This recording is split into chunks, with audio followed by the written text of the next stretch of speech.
Hello viewers, I am Leopold Munende. Welcome to new Zim TV news. Stories making the headlines. Anger as civil servants are awarded a paltry $120 salary adjustment. In the courts, Mnangagwa adultery accuser freed on $500 bail.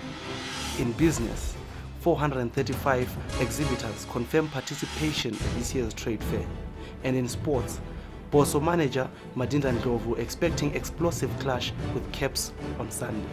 Now for the news in greater detail. Civil servants have warned government to stop taking them for granted following the announcement of a $400 million cost of living adjustment across the board, which translates to just $120 increment for each worker. The announcement was made by Finance Minister Mthuli Ncube as civil servants intensify their demands for a living wage from their employer. Government says the pay review is to cushion its workforce from current price distortions that have eroded their incomes. In an interview with newzimbabwe.com, Progressive Teachers Union of Zimbabwe Secretary General Raymond Majongwe warned government to stop taking workers for granted. Our reaction is very simple. Government is taking us for granted.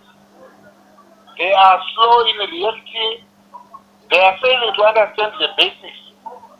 That their workers must be motivated to produce better service.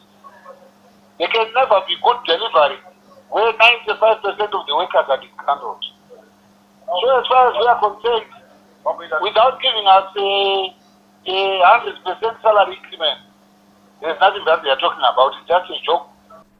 Close to 400 people have been jailed for the violence that rocked the country in January this year. The violence was triggered by President Emmerson Mnangagwa's decision to announce a 150% fuel price hike. The Zimbabwe Congress of Trade Unions reacted by calling for a national shutdown that turned into a fierce orgy of violence which brought business in many parts of the country to a halt for close to a week.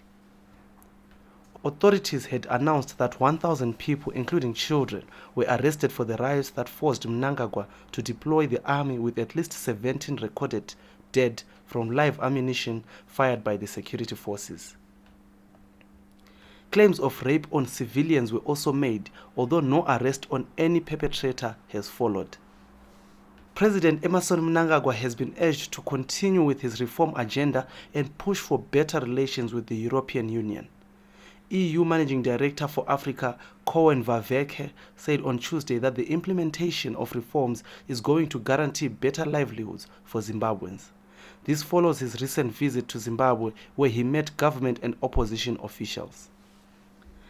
In the courts, Harare Magistrate Barbara Matekwa has granted businessman and socialite Genius Kadungure's request for the relaxation of his bail conditions, which include the temporary return of his passport so that he could travel to India. Ginimbi, as the businessman is popularly known, is facing allegations of prejudicing the government of $3.5 million through tax evasion. He is expected to surrender back his passport on May 11. Still in the courts, less known opposition leader Tinashe Jonasi was on Wednesday freed on $500 bail by High Court Judge Amy Tsanga. Jonasi spent the past 3 weeks behind bars following his arrest for allegedly undermining President Emmerson Mnangagwa's authority. This is after he accused the ZANU-PF leader of sleeping with Information Minister Monica Mtsvangwa during an interview with a South African television channel. Jonasi is said to have claimed that Mnangagwa had sired a child with Mtsvangwa, who is married to War Veterans Association chairperson Christopher Mtsvangwa. Jonasi insists what he said is true unless parties involved come to court and prove him wrong. In business, a total of 435 exhibitors have confirmed their participation at this year's Zimbabwe International Trade Fair, which will be held from 23 to 27 April. Last year, a total of 414 exhibitors showcased at the annual Trade Expo, while a total space of 45,632 square meters was taken. To date, a total of 47,724 square meters has been taken up by both local and international exhibitors.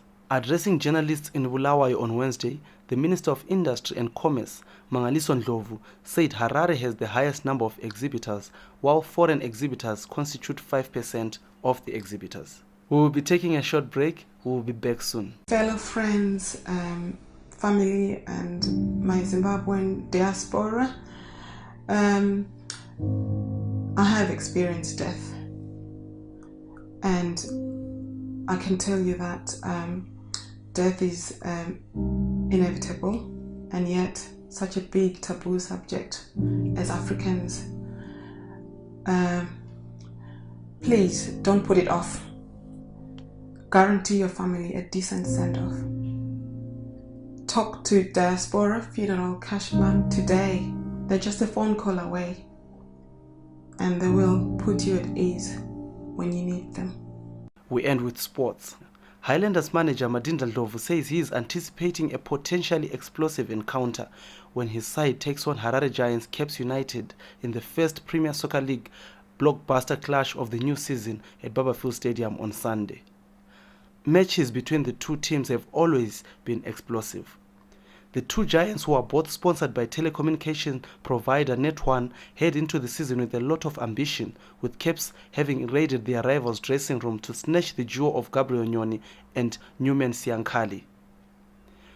Ndlovu believes the various subplots will add more intrigue to what should be a mouth-watering clash. To end this news bulletin, here is a recap of the top stories. Anger as civil servants are awarded a paltry $120 salary increment. In business, 435 exhibitors confirm participation at this year's trade fair.